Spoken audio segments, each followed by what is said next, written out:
Anthony Edwards is just a stud, man. That game tonight against the Heat, he just torched him every which way you can. He was doing it defensively. He did it with some passing. He on the board, he had 14 boards. I think that was a career high for him. He had 33 points, a nasty poster that for whatever reason didn't count. But that man is a stud, and there's no way around it. Anthony Edwards, he might mess around and make an all-star team. I'm making that prediction like right now because he's special. You can tell he was the number one pick, and rightfully so. No disrespect to LaMelo or Wiseman or whoever else you want to put in there. Anthony Edwards is one of one. That guy is legit. Minnesota finally has their full-fledged star, which is awesome to see. They dominated Miami tonight. Miami had a 7-minute stretch with no points, which, you're not going to see that happen very often for the Miami Heat because they're a very well-oiled machine. But, put it this way, the Timberwolves beat them pretty well, and Cat was in foul trouble for the entire first half.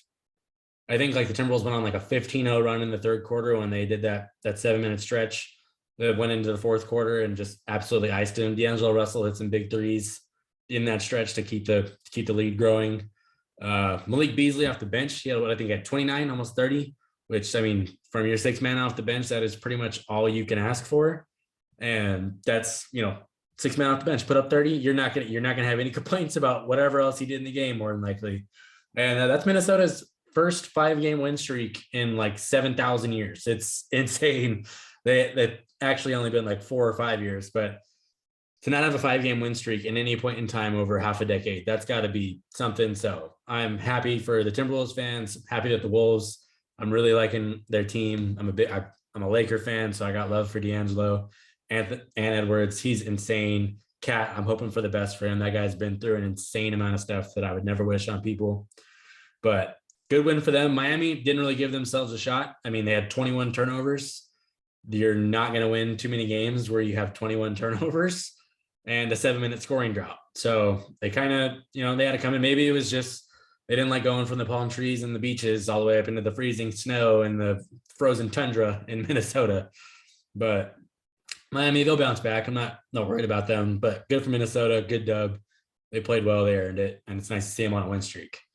The next game I saw was my hometown Lakers, my favorite team, and the Indiana Pacers, two of probably the most disappointing teams on the season thus far. And one team, LeBron is finally back, and he looks like he's back. That guy was moving, playing. He played exactly like you would hope LeBron James is playing. And the fact that he's doing it at whatever age he is at this point, I think he's like 30, he's gonna be 37 or something in the end of December. He's, see him hit what he have 30, I think he had 39 points, like 5 rebounds and 6 assists or something like that. And my favorite part of the entire game was the fact that the coaching staff realized for once that DeAndre Jordan wasn't going to do anything, and Dwight Howard was a foul magnet in that game. So they're like, all right, screw it. We're going LeBron at the 5. And then the defense just completely found a different level that it has seen maybe twice all season. And they're faster, and it just looked better with LeBron at the 5 because he gave him a bunch of space. And he can hang with Sabonis and Miles Turner. Those guys are incredible, but he can hold his own, which is all you need your 5 to do in that situation, especially when your 5 is, a top 3 player in the world, in my opinion. I think you can argue between KD, Giannis, and him, and who you want to say is better. I don't care that they're all insanely talented players. But the other big key from this game, Malik Monk and Wayne Ellington. They hit 7 threes, and any LeBron James team, you need guys to hit threes. So the spacing was there, which gave LeBron the paint whenever he needed it. He was splashing threes on Sabonis in the overtime. He played an excellent game. Russ was decent. He didn't do anything that was going to make you lose the game, which is all you really, really hope for. Looks like he's starting to get his rhythm. Him and LeBron, especially, where they run a lot of pick and rolls together now, and it looks really good. At least when you're doing it like that, because whoever is guarding Russ gets switched on. It's probably a guard. Now LeBron's got a mismatch. Russ has got a mismatch with a big if you give it to him. A lot of good things you can do with that. So I like that scheming down the stretch of games going through that. But the Pacers, they played pretty well. They had a few, like they had a lead up to 12 a few times, but they could never pull away. And I don't know what it is about them, but they just can never seem to put together like a full game. And like, because they started off hot, and then middle of the game was, man, they weren't really getting it. Fourth quarter, Lakers kind of owned that. And then Chris Duarte, I got to give him a shout out. That dude hit a three in the corner with with the game on the line, basically at the buzzer, that he probably should have got a foul call for, and it probably should have been a 4-point play. But the refs, refs don't usually give a foul call at that point in the game anyway. So I kind of understand it. Very thankful as a Laker fan. Otherwise, we were going to deal with another Twitter session of just getting roasted off the charts again. But, the Lakers played well. Not Minnesota. Indiana had a pretty solid outing, but ultimately the team that has LeBron James has a better chance of winning, and that team won.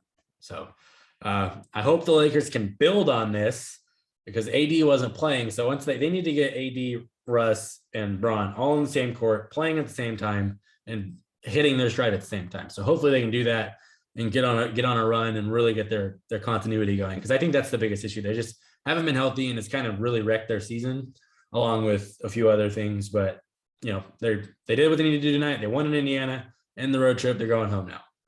And game after that was the Brooklyn Nets and the Boston Celtics. And I was so much more hopeful than this game. This game ended up turning out to be. Brooklyn ran them off the court.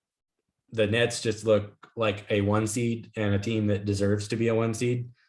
And it's, I was watching, they play a beautiful style. There's ball movement, and they have two guys like KD and Harden that are very natural ISO players. But the fact that they have as much ball movement as they do is really incredible. The time where Boston made a run to try and get back in the game was when they started falling into that ISO stuff and getting, I think Harden had the ball for like 23 seconds on like 2 straight possessions, got a shot up on it. There was just bad shots, bad plays. Boston tried to get back in it.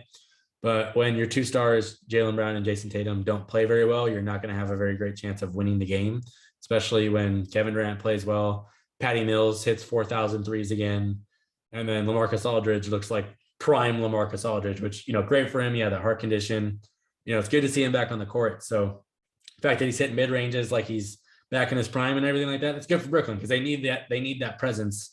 Him and Harden, for what felt like an eternity, would just be pick and roll. He'd pat, Lamarcus would pop, he'd just hit the mid-range, and then that would be 2 points. It's just guaranteed. And, for a game that Harden shot like 4 for 15 or something like that to win by as much as they did, and KD didn't have to go for 30 or anything like that, it was just a great team win. I mean, kudos to them. They deserve it. But Boston, I think they shot 48 threes and only made 11 of them. You're not going to win many games when you shoot like 20% from 3 and the other team shoots way less threes than you and makes more threes than you. Brooklyn shot 14 for 35, I think. And it just wasn't Boston's night. They never got any sort of, rhythm going within the flow of the game. And Brooklyn, every time that Boston tried to make a little run, Brooklyn just stomped on it and ended it. So kudos to Brooklyn. Great win for them. Boston, back to the drawing board. Hopefully they can get Jaylen Brown and Jason Tatum rolling together, because that's what they really need to be successful. And last game that I managed to catch on for like the last quarter and a half was the Bulls and the Rockets. And there was an upset because the Rockets they pulled off a W, and they actually played one of their best games of the season, minus the turnovers. They had like 21 turnovers, but they're a young team. You kind of expect that. Bulls just didn't have it going. They couldn't really, it's kind of the same thing as the Celtics, just not as bad. They just couldn't get all their continuity going at the same time. And then Houston, I think they had 8 guys in double figures, which anytime you get 8 guys in double figures, you've probably got a really good shot at winning the game. And, it was an important piece for them to, pull that off, because DeMar DeRozan, he had an off night, but he's DeMar DeRozan. He doesn't have too many of those in a row. He'll bounce back. It's impressive when you win with 21 turnovers, and they didn't win convincingly because the game was close at the end. Chicago tried, and they tried to make a run at it, and they got right there, but just ran out of time. But when you lose the third quarter 35-18, like Chicago did, you're not going to win very many games. Losing any quarter like that, for that matter. But Houston got a dub. I'm happy for them. I was a little kind of taken back when I saw that Jalen Green wasn't on the floor for the last few minutes of the game. I don't know if it was like he was in foul trouble or if he had got ejected or something. I haven't checked it. I haven't seen it. Maybe someone could tell. But the fact that he's on the floor, he's your number 2 pick. He's kind of the guy you're building around. I would hope that he's on the floor more in close games, because you really need that. You need him to get that experience, because winning is not really a priority in Houston. So hope to see Jalen Green get back on the floor, because he's he's what they're going with, and that's who I'm curious to see in the progression for the next 2 to 3 years. Him and Kevin Porter. Kevin Porter he went to USC. He's from Washington, the Washington area. I watched him in college. That guy is a stud. He's just got to find his footing like any young guard that's got a lot on his plate. But good for Houston. They got a dub. They beat a very, very good team in Chicago. I'm sure they'll just bounce right back, get right back at it. They're a good team. So not too worried about anything else with them. But there were some good games tonight, a lot of blowouts and some other ones. But those ones were the ones that I managed to get my eyes on. And there were some good parts in them. And, some teams definitely have some stuff to work on, my own Lakers including.